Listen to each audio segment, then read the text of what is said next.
doing, hit the first link in the description down below. Oof. Alright, we're gonna have to take two. Hang on.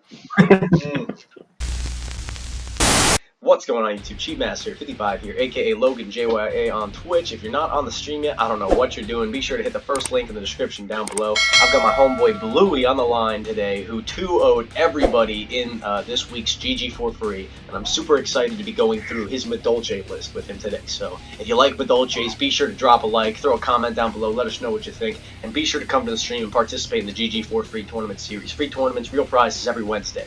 Without further ado, let's get into it. Alright, Bluey, so as you know, we're going to start with monsters, pause for questions, spells, traps, side deck, and extra deck. So I'm going to start off with the monsters, and let's get ready to rock and roll. So starting off with the monsters, we've got a fat hand trap lineup. We got double Ash Blossom, triple Effect Veiler, triple of the Fantastical Dragon Phantasme, aka Thanos. We got triple of the Madolche Angeli, triple of the Madolche Hoopcake, triple of the Madolche Mageline, aka Stratos, double of the Messengelato, triple of the Broken Petting Cessoir, and then one of the Madolche Pudding Cess. So one thing that stood out to me was the inclusion of Phantasme after Master Rule 5. How did it work for you, and why did you choose to play this card? Despite the format change, links are still very powerful, especially during the release of Halka Fibrax and Link. It helps fix hands, it protects against targeting. Yeah, why wouldn't you? Why wouldn't you play Maxi? Yeah. It is a little bit of a watered down Maxi, but it does still come up absolutely, and I think in a meta where we are seeing a lot of Halki Fibrax running around, even though it was not legal for this GG for free, we did see a lot of Link spammy decks, and it even comes in against things, and obviously the protection effect, is very relevant in a deck like Madolche, where your plays can be, put to rest by an Effect Veiler sometimes. Phantasme comes in there and he just says no real quick. So, a good option for sure. And then another thing, we got triple Veiler and double Ash. Were you happy with that ratio, or would you have considered switching it up, or any input on that? I'm happy with the ratio, especially since Veiler is not a hard OP, and it works with the Phantasme. Alright, cool. Very cool, and also you can, yeah. I was gonna say, you can use it to make Needle Fiber, but we don't play Needle Fiber because it ain't legal. But, moving on. Let's hop into that spell lineup. We got triple of the Call by the Grave, Stop the Hand Traps, makes a lot of sense in a very combo-centric deck. Double the Cosmic Cyclone, hit those Eldlands out.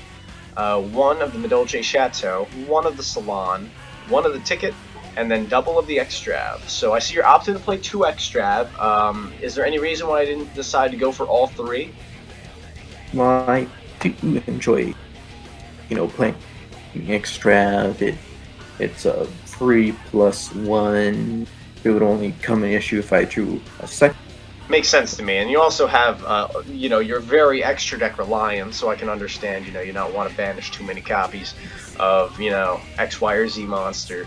No pun intended. I understand that most of them it's an Xyz based deck, but yeah. I can understand, and especially not wanting to see multiples. I used to do a similar logic in my True Draco deck. Since it had so much draw power, I didn't want to play all triple desires, because since I'm resolving, I've got 3 demise in the deck, I've got 3 duality in the deck, you're going to see it a little too often. So I can understand, and especially, like I said, very extra deck reliant build. Maybe it makes a bit more sense. It's not like you're going to ever want to resolve triple Extrav or be able to. So, 2 is definitely understandable. Yeah, it's mostly used as a bait for the Ash or negate my opponent has on field. Also very fair. Kind of serves the second Call by the Grave, in a way.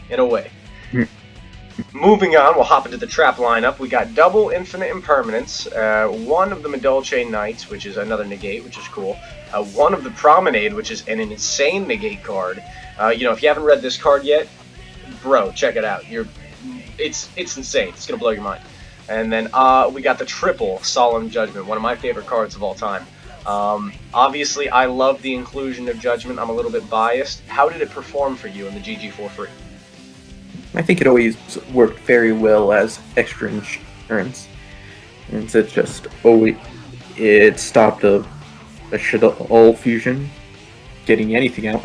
Yeah, exactly. Entirely. Some judgment is just too flexible for going first.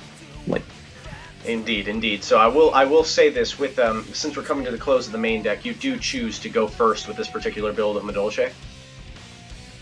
yes, very much so. Yes, makes sense.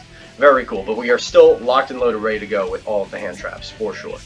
Anyway, moving on to the side deck. Let's bang through this real quick. We got the 1 Pankratops, the 1 of because of the ban list. Triple of Nibiru. You know, just say no to the opposing combo deck, Adamantipator, anything of the sort. Triple Dark Ruler No More. Say no to that field. Double Lightning Storm, always a blessing. Triple Evenly Matched. Oh, Eldritch's worst nightmare. And then triple of the Heavy Storm Duster. So I think, I'm going to be honest with you, everything from Pankratops to Evenly makes a lot of sense to me. Heavy Storm Duster, how was it for you, and what was your main logic in using this in the side deck? I think it always comes out well against control decks. They're all, like, control decks I do face are all slower strategies, such as Screw, Altergeist, even Yeah. Sky Striker. Oh, yeah. So Heavy Storm Duster is okay when especially with side decking space and main deck.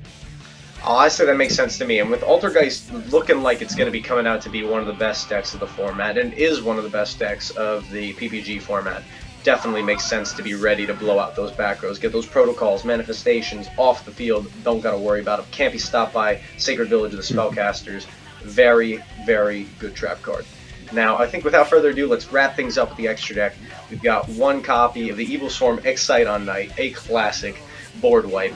We got triple of the Chocolate a la Mode, triple of the Tiramisu, triple of the Glass Souffle, 1 of the Tornado Dragon, 1 Access Code Talker Boy, and then triple of the Madolche Fresh Sistart.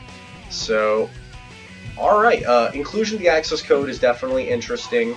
And obviously the Excite on Night puts a smile on my face. I want to ask 2 questions. First off, did you get to summon and use Excite on Night recently? And second question, how was access code for you? Because I know we got a pretty limited number of Link monsters and would probably only be gaining 2k at most. Was it still a good option to have? Well, sadly, I have never managed to get off Excite Night or Tornado Dragon in any of my loops before. It's just more of a filling space optional. It's mainly due to Petting Sessor's lockout effect. If I get it off, I always manage to combo off into my Madolche plays, which I wouldn't need these.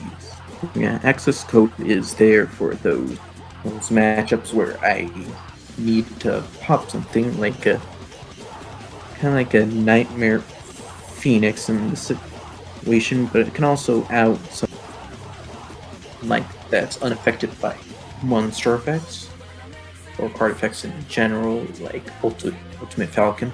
Right, because it can get big enough to beat over those problems. Absolutely.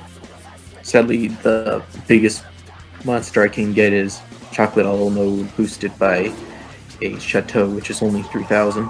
Right, and that doesn't cut it when you're facing down some monsters in the meta. It's just like you got to be this tall to be able to beat over me. That's just how it be sometimes.